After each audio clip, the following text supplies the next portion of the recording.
Colleagues, please take your seats. Welcome back for our fourth hour today on Bill C-30.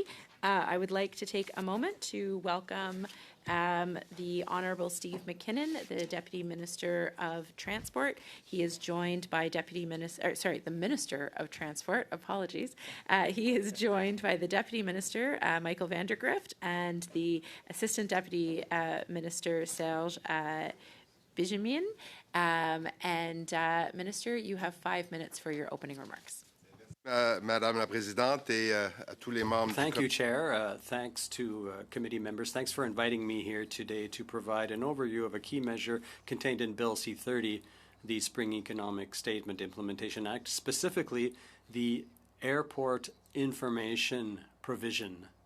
As you know, Canada's airports are central to our economy, connectivity, and to the daily lives of Canadians. They are managed by a range of organizations, including not-for-profit corporations and other levels of government. However, as a Minister of Transport, I currently have limited means to require airport owners, operators, and related groups to disclose information that is needed for policy development.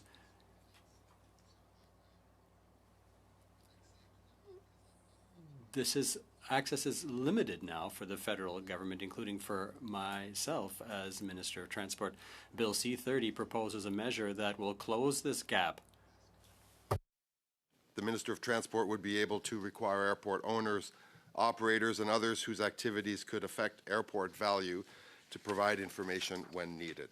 The sharing of relevant airport information will help improve our understanding of the sector and support evidence-based decision-making. This information could help us identify potential adjustments to the existing model that could attract more private investment. This initiative is crucial for advancing goals that matter to Canadians, such as affordability, enhanced economic development, and an improved passenger experience.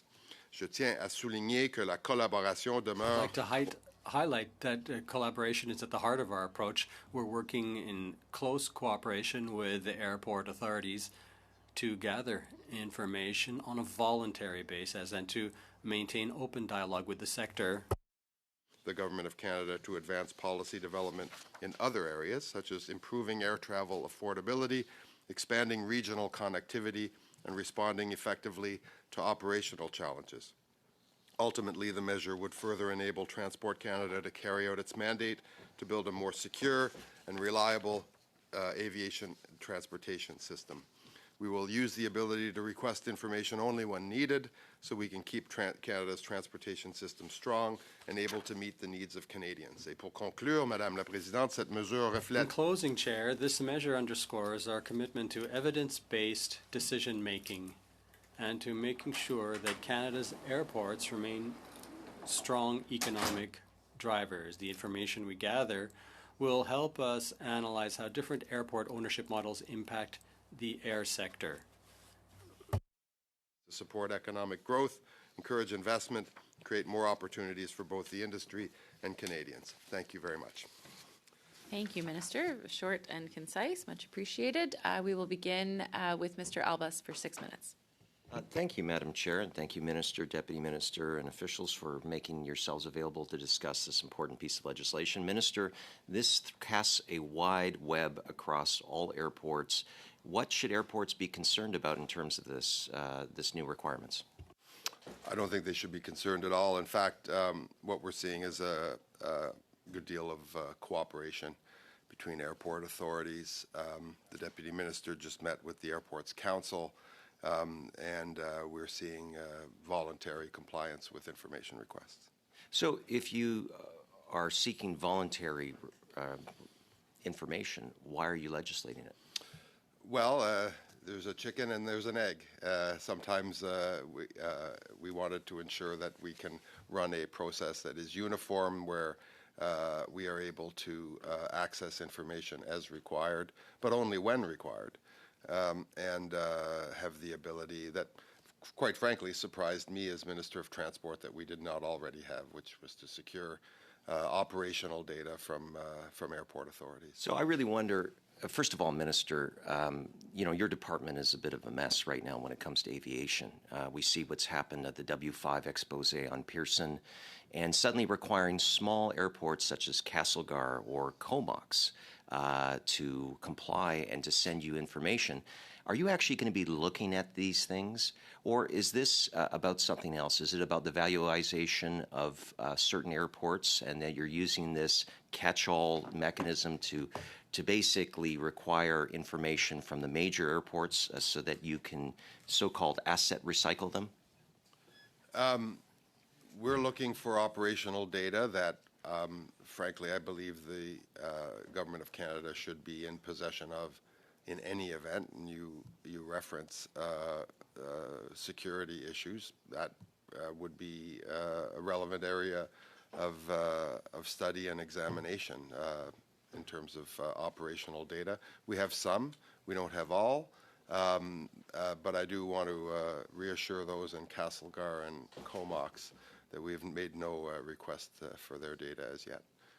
Well, again, you cast a weapon on all airports, so are you asking for all airports to comply or not? Well, we don't want to legislate this piecemeal. We'll have this provision that will allow the Minister of Transport to make an information request.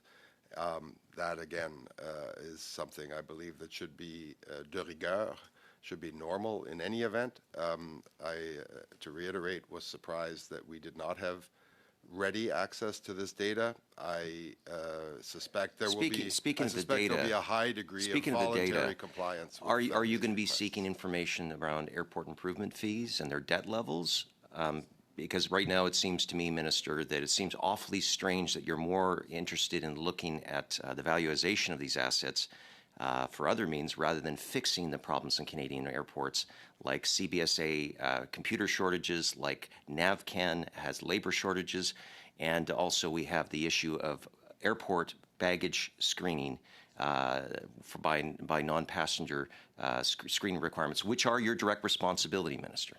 There is no hierarchy of issues to resolve, and we are able to deal with all of those issues in parallel, and that we can drill down into any one of them if you wish. Let's start with that. What are you doing right now in regards to Pearson screening requirements? It's Transport Canada that has the lead on that. How is it that people right now are being detained, arrested, and then caught up in CBSA's system forevermore for something they didn't do that is your responsibility to make sure bad people can't get those jobs and stay in those jobs? Well, there's a lot in that question. CBSA, of course, reports to the Minister of Public Safety, with whom I work obviously very closely. The fact is that we revoke these credentials regularly. We have a constant system of ongoing revocation of credentials. We take this very seriously. As you know, the system that we implement requires us to assess the risk to aviation safety. I've asked my officials to examine whether that is an appropriate test, but I would point out that substantially many of the people who were the objects of interest in the recent television report all had their credentials. Minister, this is the first time you've publicly spoken about this. You are the minister responsible. What one concrete measure have you done beyond talk to your officials and say that you can do everything at the same time? As far as I can see, Minister, you are a part-time transport minister, a full-time House leader. Don't tell my wife that. She has noted that we spend a lot Minister, more. I'd like you to actually, this is serious. Be serious. Of course, well, it's not serious to call me a part-time transport minister. That's the part that's unserious. The fact is that we have gone very deep in looking at this system. This is a system that has been built up over. One concrete measure, please, Minister, beyond talking to your officials. We're not going to do something where we haven't considered all of these are very intricate and delicate interconnected systems. We are not going to do anything rash, but I can tell you that in federal transportation infrastructure, security is something that preoccupies me and that I spend a lot of time dealing with. On va continuer maintenant avec Monsieur Lavoie pour 6 We'll minutes. now move over to Mr. Lavoie for 6 minutes. You're here for a whole hour. That's a real delight. Last November, you came to Quebec City. You came to see our port, the airport. It had been 10 years since a Minister of Transport hadn't come.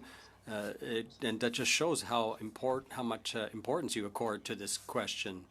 And let me take advantage of your presence here that in Quebec City, the Beauport and Limoilou, the airport play such an important role, the importance of the port for other infrastructure, the importance of this for the supply chain, the LRT or the tram that we just heard about this past week, all the rail infrastructure that's been invested in. It's not just a departure point, but an arrival point in Quebec, at Quebec City. So thanks for taking the time for making the trip to Quebec City. It was really important for people there. So let's talk about the Quebec City Airport. The Quebec City in May 2026, just less than a month ago, it had hit record levels of passenger flows.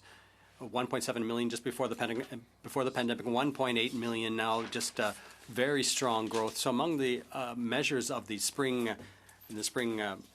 economic update, what are the economic benefits for?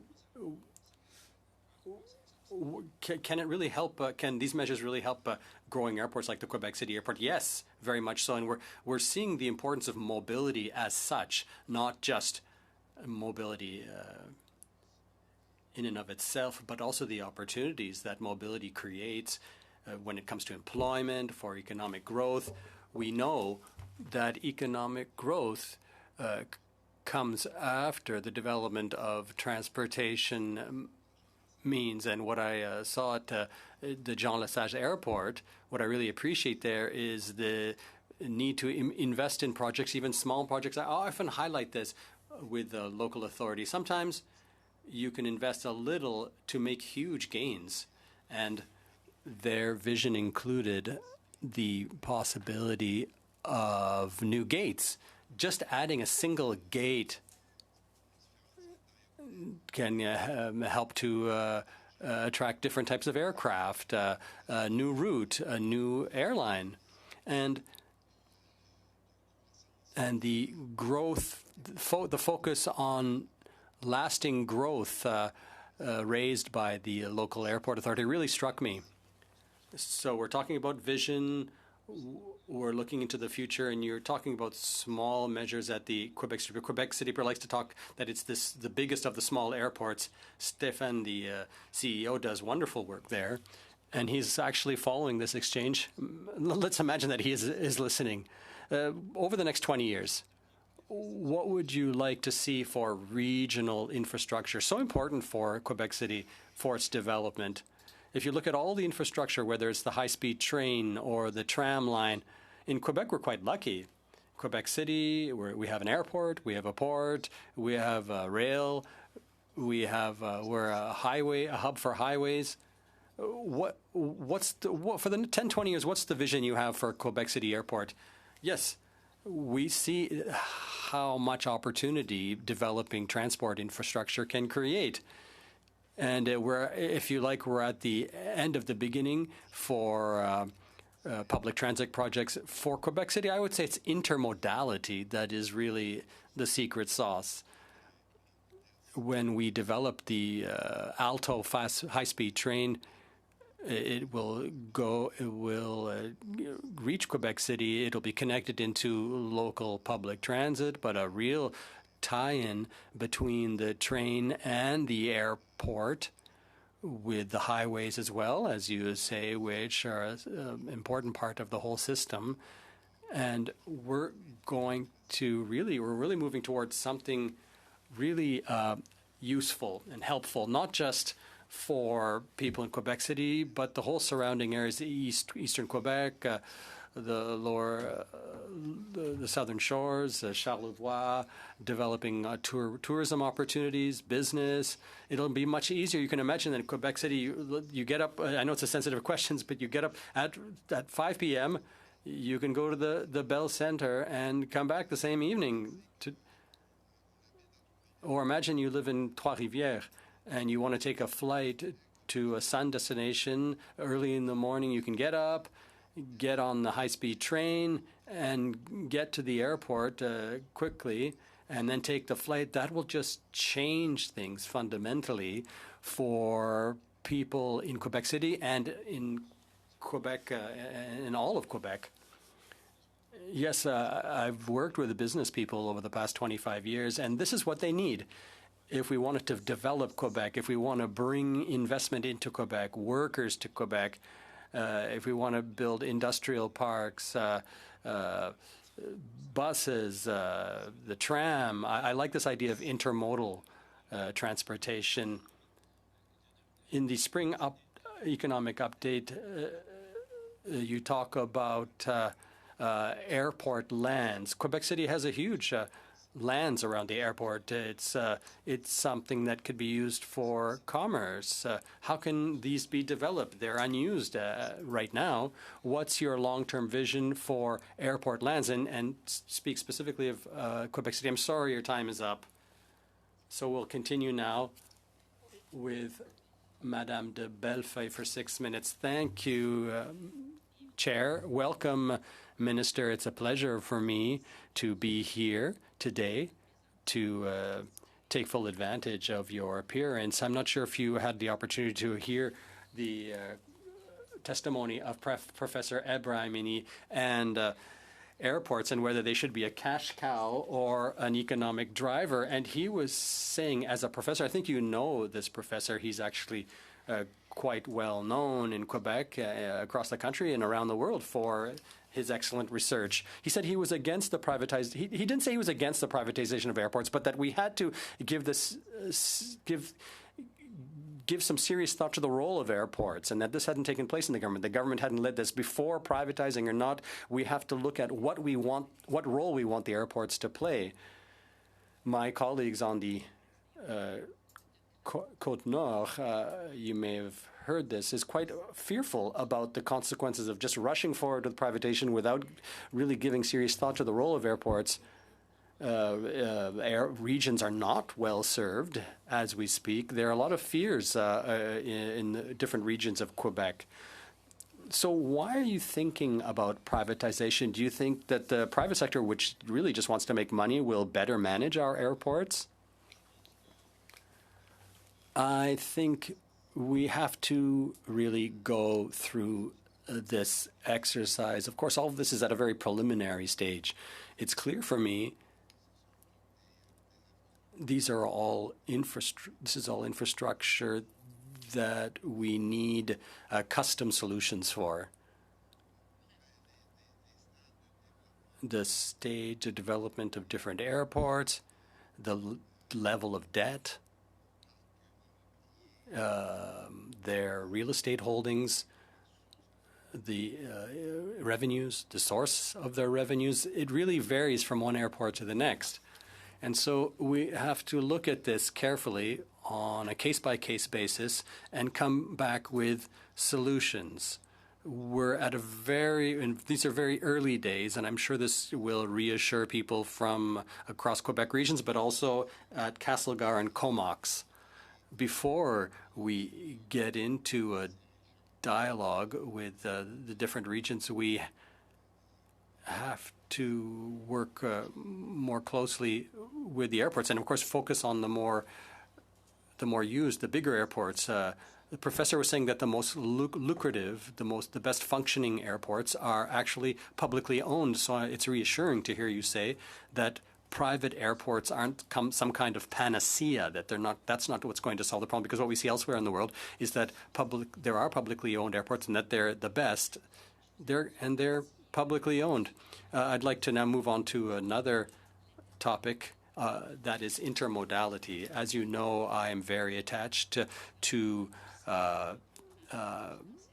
maritime travel, 50% of Canadian steel production will be transported by rail. I was quite surprised by this, and I know that you're thinking about solutions because this really works against maritime transport. They have 122. There are 122 Canadian vessels that transport steel, and they don't really understand why you would want to disadvantage them in this way, given that rail receives 50% funding. Perhaps customers should choose how their steel should be transported. So, has the program come into force, and has the instruction been given to rails? And when we talk about rails, we're talking about CN. I'm not sure this is a company that needs government support. Yes, indeed. I'd like this to be a neutral choice. That is, the customer chooses the mode of transportation.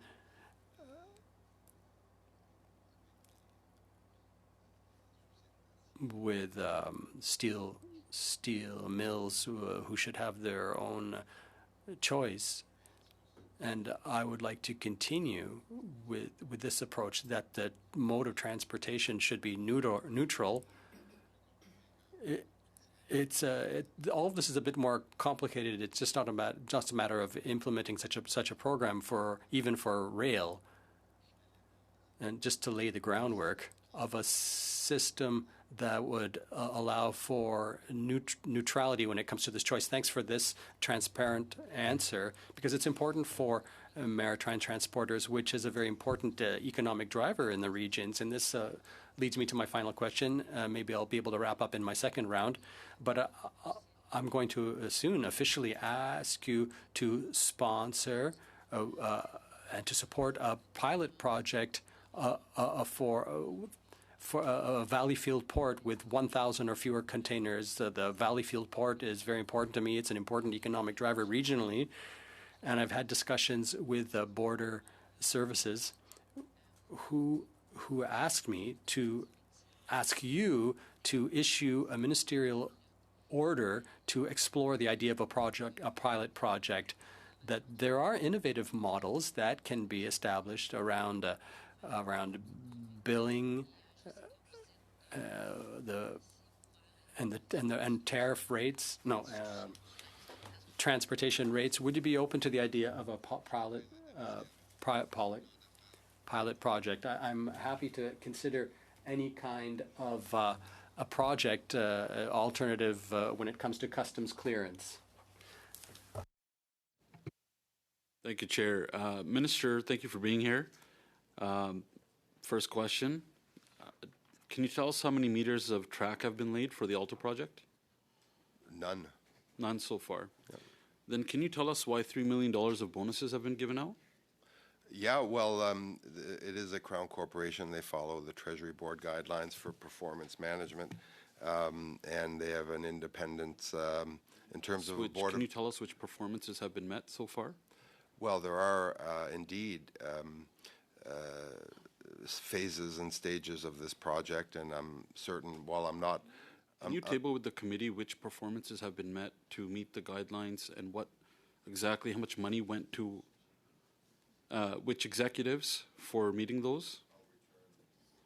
I'll return and happily supply you with whatever is it is possible to. I appreciate to that with the committee. you confirmed. Minister, can you confirm that this Alto project won't go $1 over $90 billion? I can confirm that there's a lot of engineering left to do, and we will. The interesting thing about cost estimates, as you would know, colleague, is that people want to know what things cost before things are designed. So I think people know intuitively when you talk about building a house.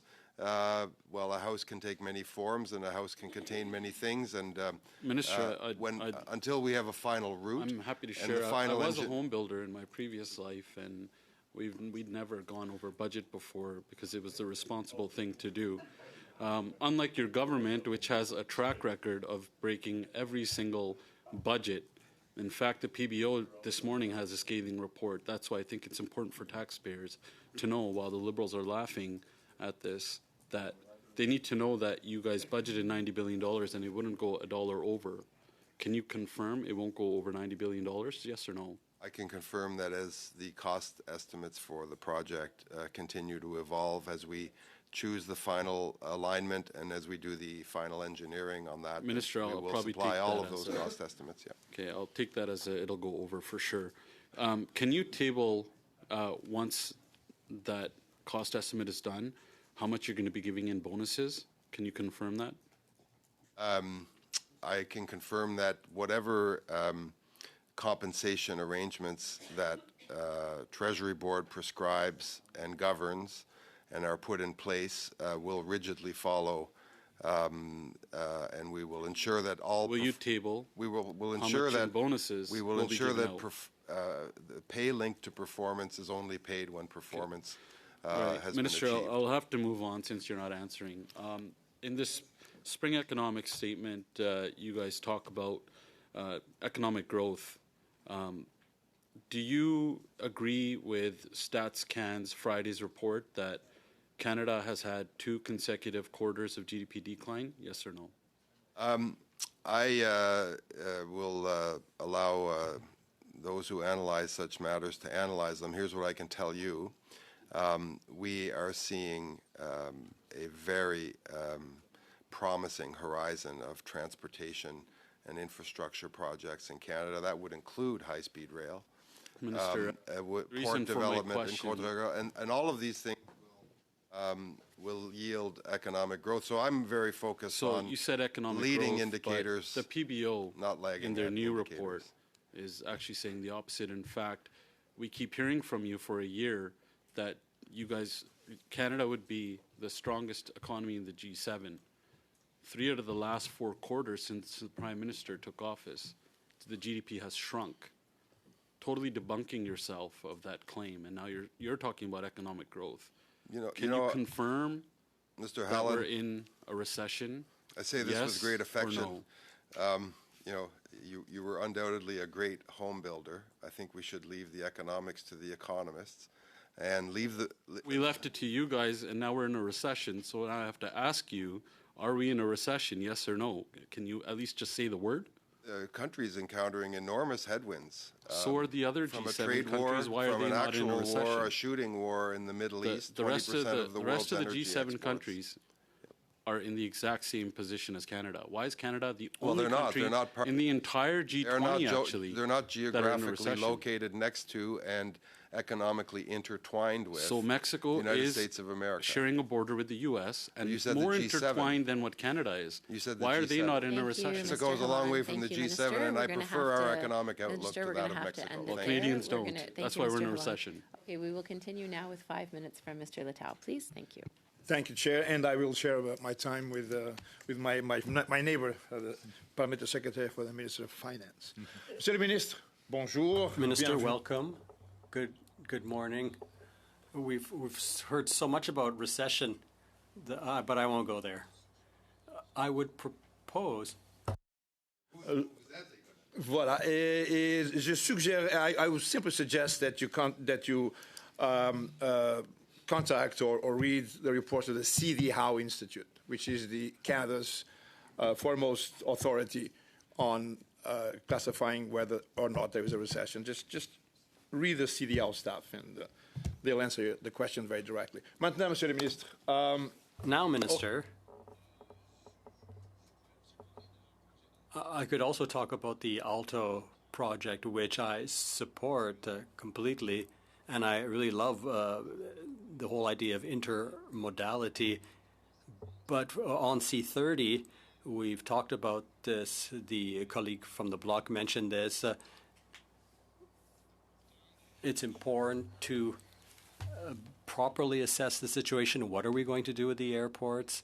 What factors should we consider as part of this thinking through things? I think one important thing is the need for information, and my impression is that that's what we're talking about here with Bill C-30, to give you the authority, the permission, the right, it's a bit strange to put it this way, to actually get that information. Would you like to say a few words about this? Yes, as I was telling the colleague earlier, I was actually, quite honestly, I was quite surprised that the Minister of Transport didn't actually have access, quick and easy access to this data. And when we started requesting this data, we've seen that there's actually a wonderful cooperation from airport authorities, but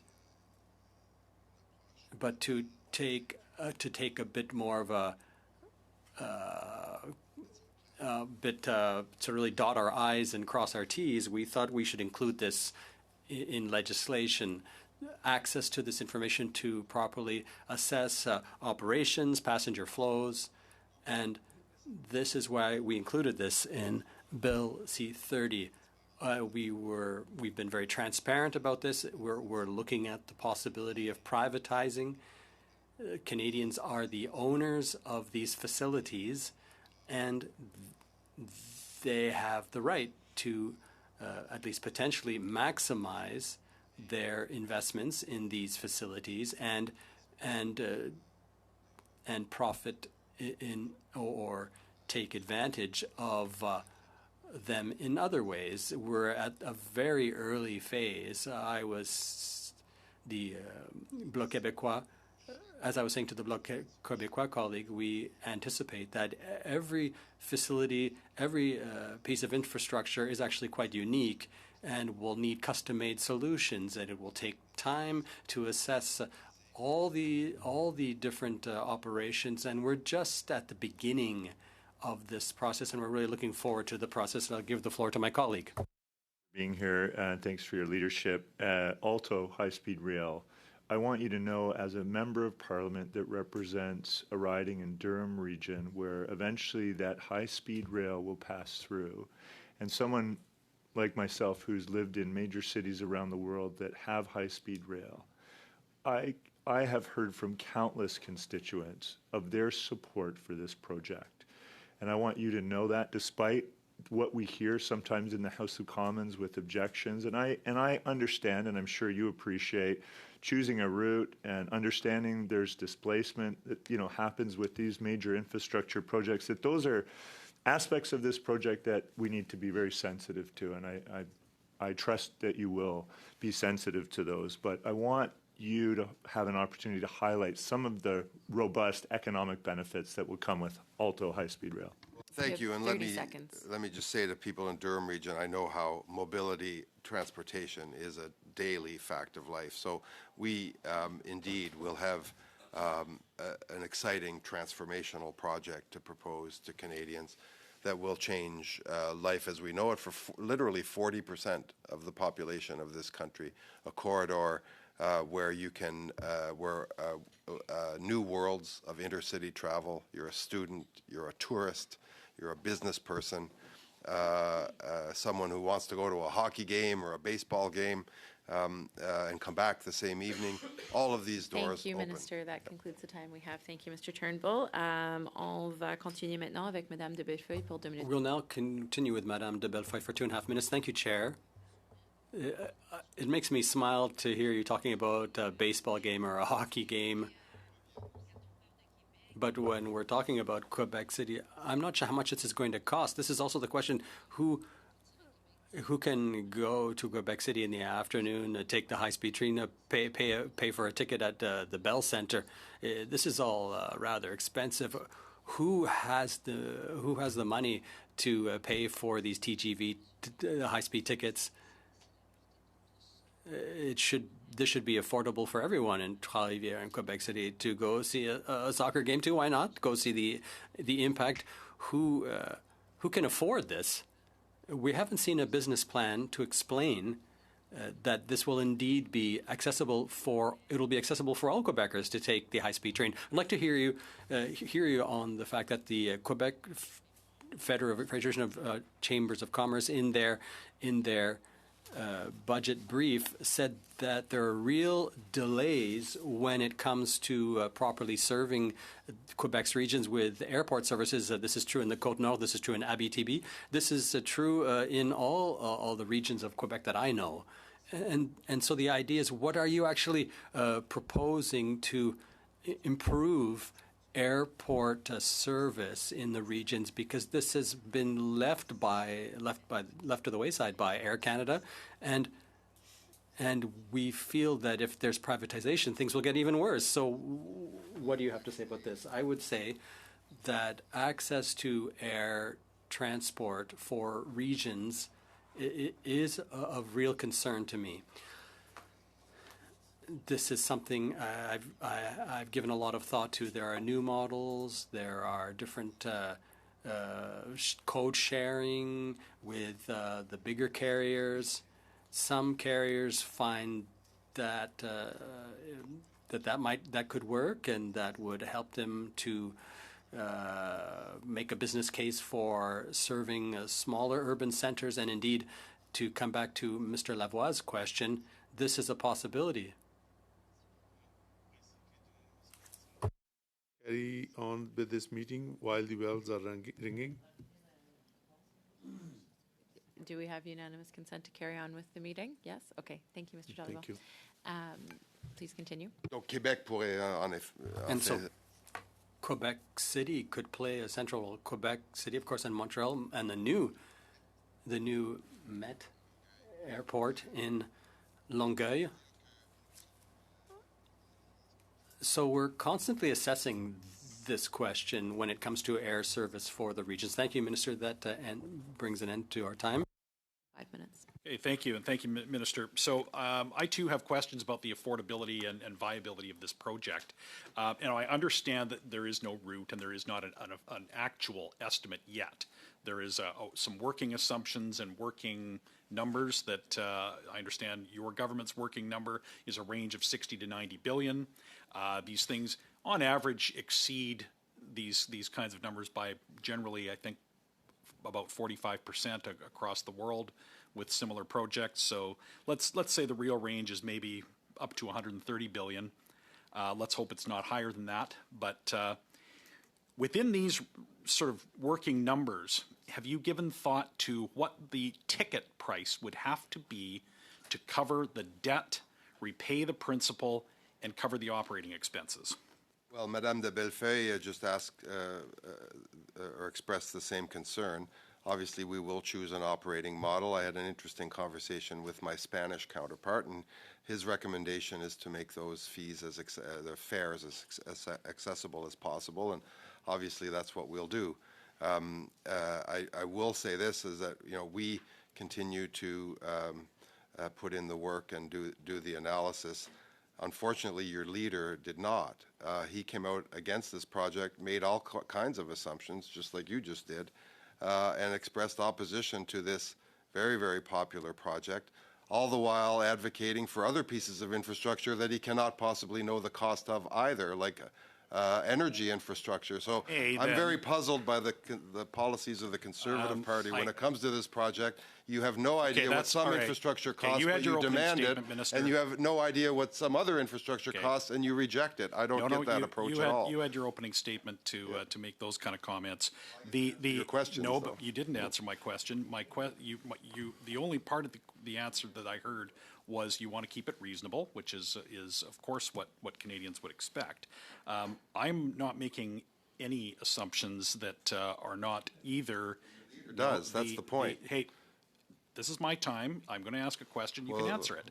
If you are at, say, $90 billion, and that's I think a reasonable starting point. It's within the range of your government's statements already. The cost at the rates that you borrow on $90 billion would be, call it 144 billion. If you had a ticket price, that would be 3.6 billion. If you had a ridership of 12 million per year, which is what McGill University thinks you'll have, that would be about $300 a ticket. Is that a fair assumption? No. Okay, so how would you get to a lower ticket price if you that's your ridership and that's your purchase number? We will work to keep fares as low as possible. This system, like European, Asian systems. How low would the cost of the project have to be cost recovery and pay principal and pay debt? How low would you have to keep the cost to keep the ticket price reasonable? Look, I appreciate the skepticism, but permit me to be skeptical as well. You've already decided you're against this project. I think Canadians will wake up more and more and understand that the Conservative Party would end the dream of high-speed rail in Canada. I don't go into such things with these preconceptions. We'll continue doing the analysis as the engineering progresses, as decisions are made, and as we are able to invest in having a clearer picture, and we will give that transparently, that information to Canadians as it becomes available. So the train system that you currently run operates, has a 50% on-time rate. It receives a $2 subsidy for every dollar that it collects in fares. My colleague earlier asked about bonuses at Alto. Can you tell me what is that meeting a performance metric, and have bonuses been paid on that performance? As soon as I became Transport Minister, or very shortly thereafter, I expressed to the board and eventually management of Via Rail that I was not satisfied with their performance.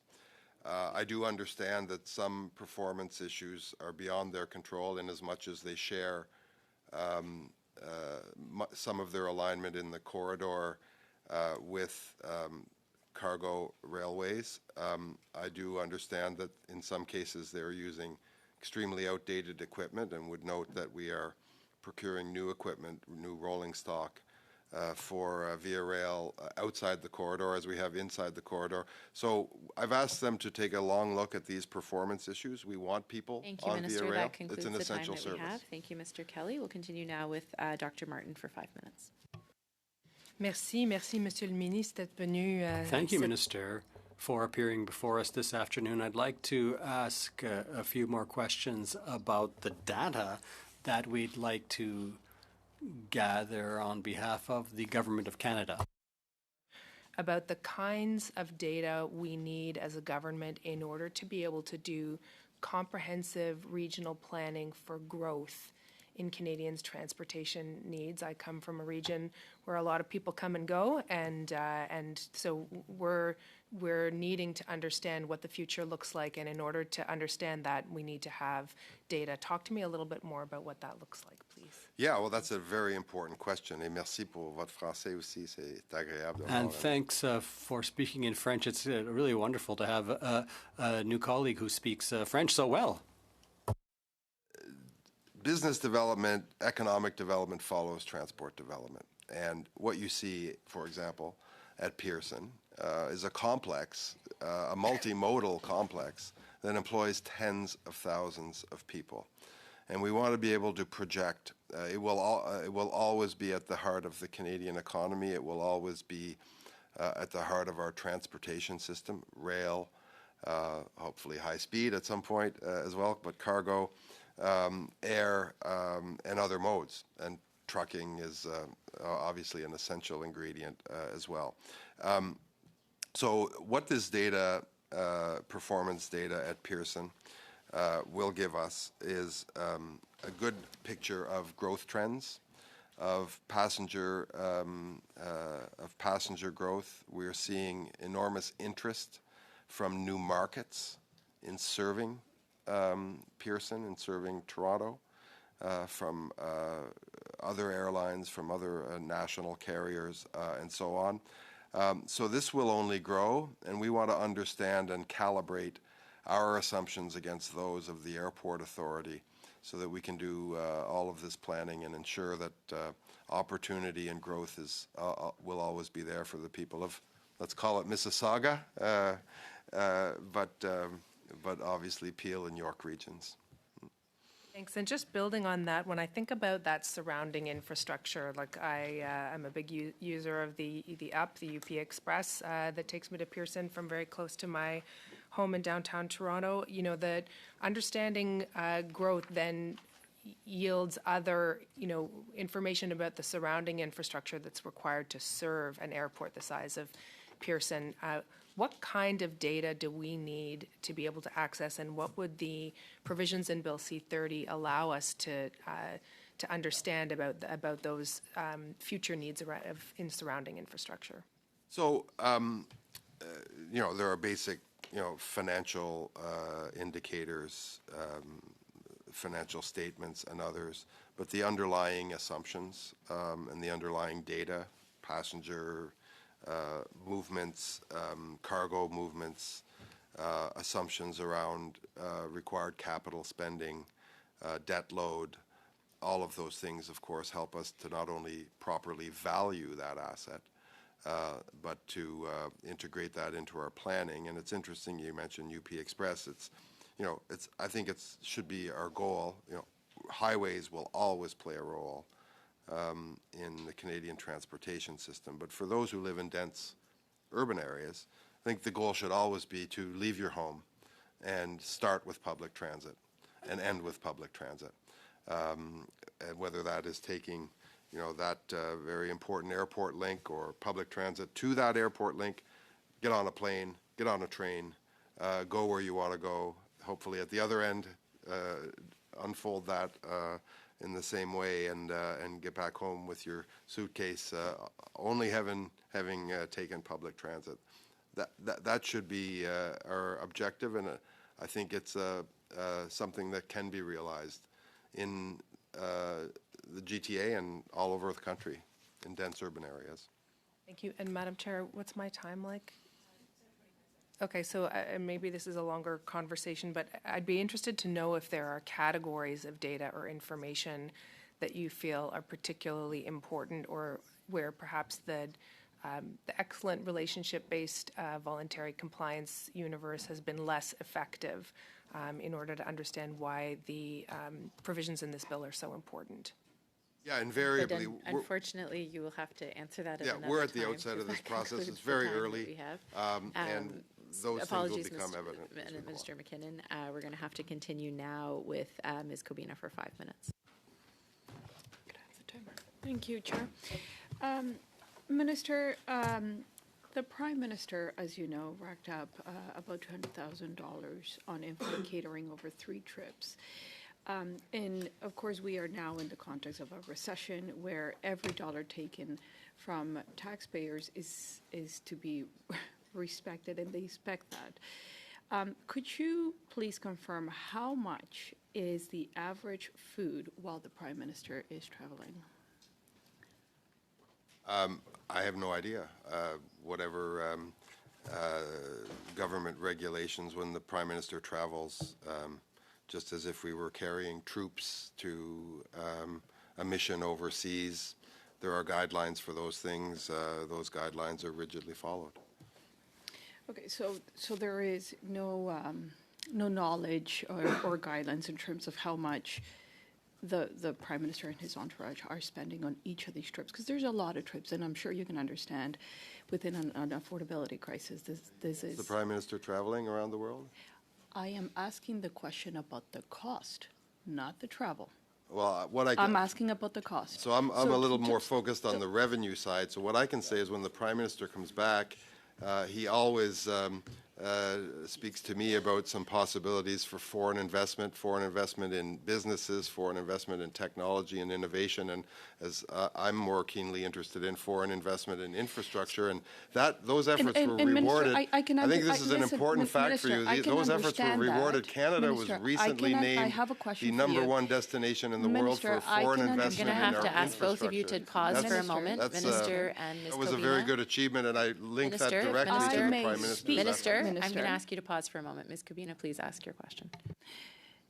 Minister, I have 5 minutes to ask you questions, and you're talking over me. I would like to ask you some simple questions and get some answers. I understand your point, but what you are saying to me is that the Prime Minister needs luxury dinners, $200,000 of spending on food for his trips to do his job. That is my question. That isn't the question. That's an assertion. What I will tell you is that That the is a Prime Minister fact. follows the same rules that we would apply to anyone. Those airplanes, in some cases, carry Canadian Forces troops abroad. I'm sure you don't think that they should not So Minister, be fed on a travel if it's during a mealtime. There are guidelines for these things. I would point you to those if you're interested in how these things are run. I would point you to those guidelines, and maybe you could suggest how you see they Minister, should be if they should be changed. You can table those, but the question They're available is to you. raised because, of course, even when you compare to your own previous Prime Minister, it's double the cost. That's why this is a concern. What I know, when the Prime Minister returns from a trip, even one as quick as this one we saw to New York, he speaks to me of business development, of jobs for Canadians, of creating opportunity in our regions, of developing new mines and resources, of building the country. This Prime Minister is proving to be an incredibly effective salesperson for Canada, making us number one in many charts in terms of business Minister, and foreign so it investment was- intentions. I think Canadians are very, very proud of that, Okay. and I think that they So need to. I have a question I think for they you. need to examine this exchange to understand if you Okay. are against So, the Prime okay, Minister I have a traveling question to for you, secure if I investment for may. Canadians. Are Minister, they? Are you if I against may, that? If I may. Are you against If- that? if I may That's a ask- very simple question. I am asking the questions. I see. Okay. But I think So Canadians if would be I may, interested in your Minister- answer, though. Are you Minister, against the Prime Minister? let the This member is ask a incredibly question, please. disrespectful. If I may, okay? The Prime Minister is quite wealthy, okay? So much so that he refused to divest his stock portfolios when he became Prime Minister. Many previous Prime Ministers did. Could he at least put these lavish expenses for his expensive dinners on his own credit card? Because you are asking Canadians to live with less, right? Everybody's tightening, every family's tightening their belts, except for the Prime Minister and everyone around him. This Prime Minister was born the son of two teachers in a small place in the Northwest Territories, and has demonstrated repeatedly his willingness to forego a career in the private sector to serve Canadians. He did so in the public service. He did so at the Bank of Canada. He's had other public service opportunities.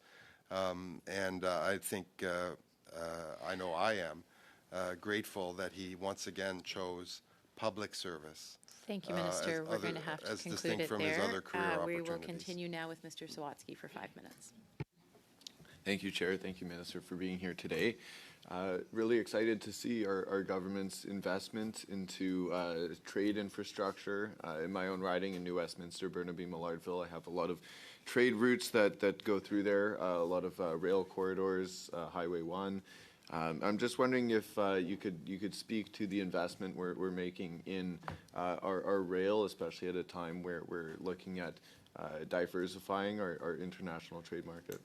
Thank you, Mr. Sawatsky. That is such a great question. The Lower Mainland.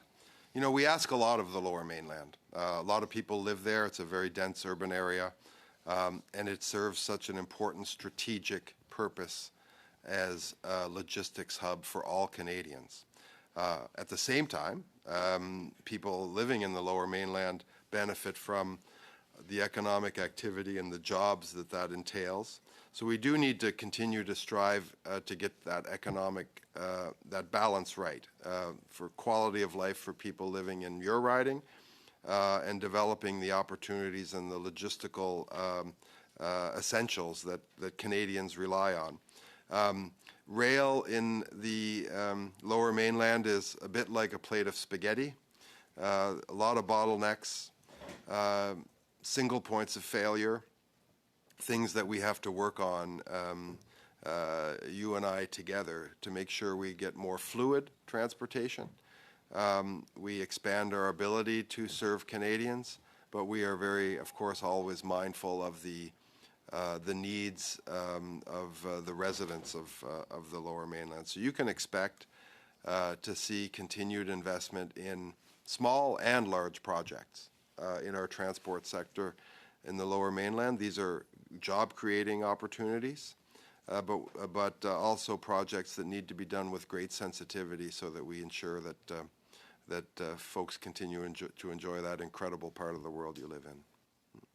Absolutely. Well, I couldn't agree more. When I heard there was the announcement of $33 million into the National Trade Corridors Fund for projects in Alberta and British Columbia, that was certainly will definitely be benefiting my region. So I'm very excited about that. Coming to Metro Vancouver's transit infrastructure, the federal government was kicking in, I believe, about $663 million in funding. We had the Mark V SkyTrain cars come in.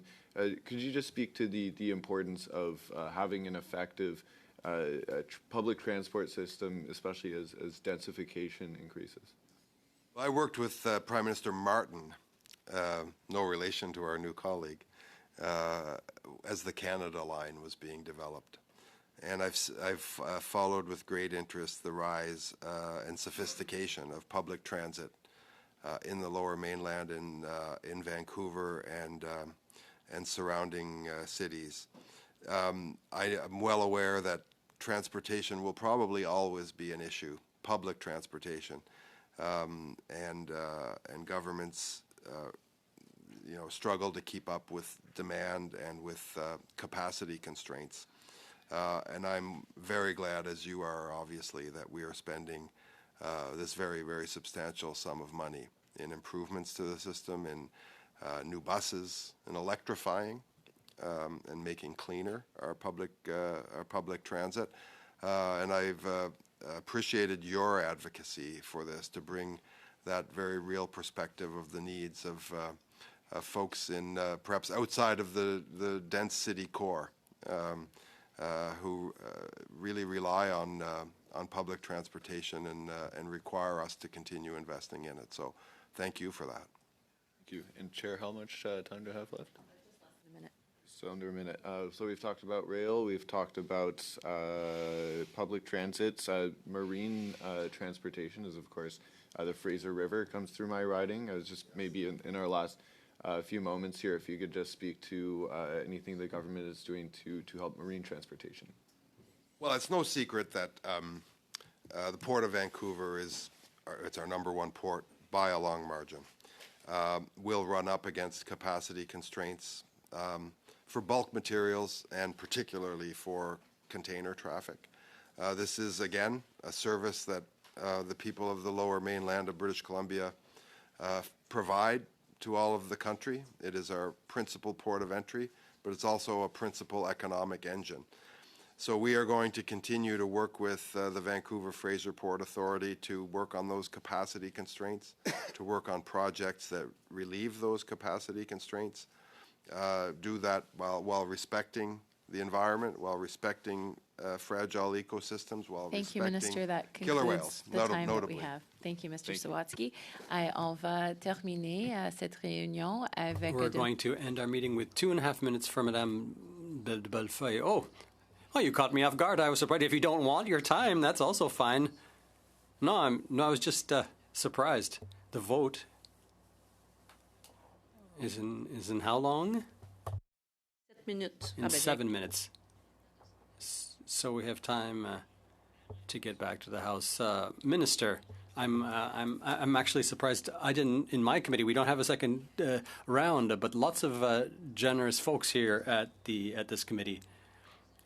I have a question based on my wish and hope that Quebec should become a country one day. What would you say if we bought the Caisse de dépôt and you privatized the Quebec City Airport? Would you be open to an offer from the Caisse de dépôt? No, of course, my heart beats for Quebec, for Canada. And I can't answer a hypothetical question except to say that the Caisse de dépôt is a very sophisticated, very experienced investor, and I'm sure that they'll be interested in the whatever exercise we undertake. When it comes to competitiveness, with the private investors who will be investing in the high-speed rail project and those you'd like to involve in the privatization of airports, isn't this going to kind of unleash a war for between investors to invest in these two major modes of transport? No, I think 1 + 1 can equal a lot more than 2. And this makes me think of my answer to Mr. Lavoie's question about intermodality. I think economic development comes after the development of transportation, and I think these sophisticated investors, such as the Caisse, which is part of the Cadence Consortium, which is a partner to the development of the high-speed rail project, I think they've actually provided very sophisticated analyses, and the information comes from them. That is, the economic development, job creation comes after the development of transportation. And I believe firmly in that message. Thank you, Madame Desbonfins. On behalf of the committee, I'd like to thank the Minister of Transport and department officials for their time today. Legislative clerks that you have until 4 p.m. to submit amendments today. And with that, I adjourn the meeting, and I look forward to seeing you on Monday.